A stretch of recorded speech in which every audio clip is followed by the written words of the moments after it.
Last year proved the Buffalo Bills were willing to risk a wide receiver in that waiver claim process by the NFL. But welcome to my channel, Bills News Consolidated. We need to discuss this year's Isaiah Hodgins for the Buffalo Bills. 53-man roster could be coming out later today, any day now. They are going to be finalizing this thing. And I think some players we need to take a look at compared to the vested veterans. I hope you guys saw my previous video breaking down that 53-man roster. There were some hard decisions, and I ended up keeping Cam Lewis on this 53-man roster. Now, he is a vested veteran, so if the Buffalo Bills do decide to cut him, he does not have to go through that waiver claim process. So that could be something the Buffalo Bills are eyeing up. In that situation, going back to my 53-man roster projected from yesterday, maybe they decide to keep a Khalil Shakir or a Justin Shorter. And I really don't see both of these wide receivers being on the Buffalo Bills for 2023. So who will be this year's Isaiah Hodgins? And I think all arrows are pointing to that wide receiver spot, knowing that the Buffalo Bills did this last year with Isaiah Hodgins because he didn't really contribute on special teams.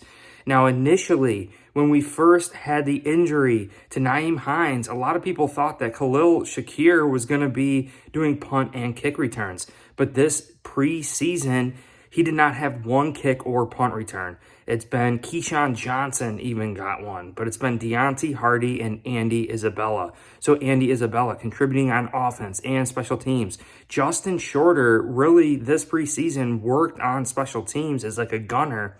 You know, I watched the game film study reviews and sometimes he messed up, sometimes he did all right. So, but Justin Shorter, freak of nature, Justin Shorter, contributing on special teams, think can develop there as a willing contributor on special teams as well as offense, right? Now, Khalil Shakir, his value was the fact that he could play slot and he could play on the perimeter, right? But what happened going against the Pittsburgh Steelers against a rookie, Joey Porter Jr.?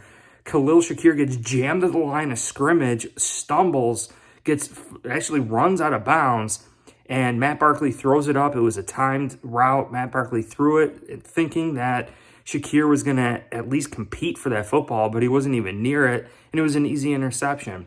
So that's the worry here. Can Shakir actually be a perimeter wide receiver? Can he be a depth piece to Gabe Davis if something goes wrong, while also being a depth piece in the slot? Well, this preseason really proved that he lacks a lot of the physical skill sets you need on the perimeter. Justin Shorter does not lack those physical skill sets. So I really think this year is most likely Isaiah Hodgins is going to be Khalil Shakir or Justin Shorter, one of those two guys. Now, we do have to keep in mind some other players on this team. Like I already mentioned, Cam Lewis is a vested veteran, so we could cut him and bring him back. Matt Barkley, we could do the same. We can cut him, bring him back. Shaq Lawson, we can cut him and bring him back. Now, some other players on this team that, I think the Buffalo Bills could very well lose to the waiver claim process. We got Nick Broker, a young draft pick from this year, right? Likely we're going to lose a lot of these players. I really see a lot of these players not really even making this team. Balin Spector is kind of interesting too. I hate to lose Balin Spector, but the depth at middle linebacker here, the thing with that is that he is hurt right now. So I don't know how many teams would really want to go after a hurt player necessarily. Even Shakir, right? Injured his ribs. He's not 110%. And just keep in mind, like, 5th round pick Shakir. There's not like a lot that we have dedicated to a 5th round pick. There's not like a lot of weight behind that. Now, he was an excellent value for the 5th round, don't get me wrong, but you just have to keep that all in mind. Very interesting, very interesting. And the other thing, too, why I think they're pointing to that wide receiver position is because Dalton Kincaid, right? We didn't have Dalton Kincaid last year. We didn't have a receiving type tight end that we're going to utilize in the receiving game a lot more than Dawson Knox. And that's just another outlet for Josh Allen to throw the ball too. So does that eliminate an extra wide receiver, the need to have an extra wide receiver on this Buffalo Bills team, knowing that we have Dalton Kincaid right there? So I don't know. I think that could be something the Buffalo Bills are definitely eyeing up. Also on this offensive line, rookie Kyle Van DeMark was completely balling out for Bills Mafia this preseason. Yes, maybe at right tackle he got burned a couple times, but at left tackle, it's just the overall attitude and want and grind on a play-to-play basis. Van DeMark was just balling out. So he was a cut on my 53-man roster. He didn't make the final 53-man roster. He is a player that could easily get scooped up by another team. Hoping that's not the case. We'll see what happens there, but we'll see. We'll absolutely see about it. I think he could definitely step into this role and ball out of control. But Jordan Mims, younger player in the background there. Hopefully we can bring some of these guys back to our practice squad. Eli Anku did an excellent job as well this preseason. I mean, pancaking offensive linemen at that D tackle spot. But we're so deep with Jordan Phillips, Tim Settle, Daquan Jones, Poona Ford. Could we afford another defensive tackle? And Von Miller being on PUP obviously frees things up.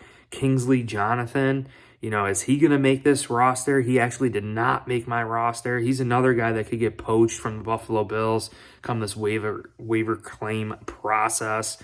So it's tough, Kingsley Jonathan, Baylon Spector, even some of these Jamarcus Ingram, right?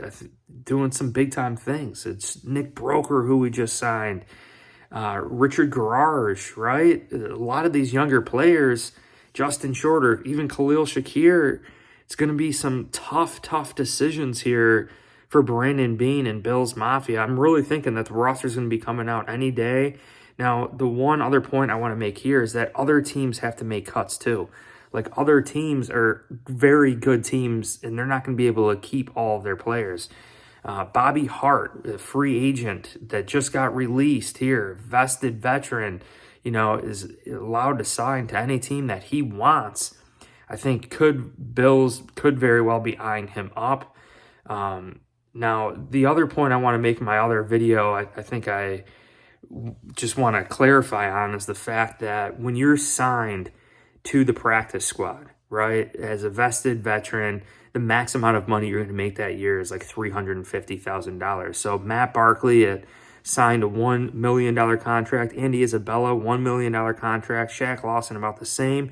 If we cut them and sign them to our practice squad, they're getting almost a $700,000 pay cut. Now, the thing is, if they could still get to that 53-man roster, they could still see the regular season. In that case, they could elevate their value, right? So it's not all as lost. It's almost like hitting the reset button, hoping that you could see the regular season in the field due to injuries and stuff, and then raise your stock that way. But I hope you guys enjoyed this video. If you did, hit like, subscribe. This 53-man roster is likely going to come out today. Let me know your predictions down below in the comments, and go Bills.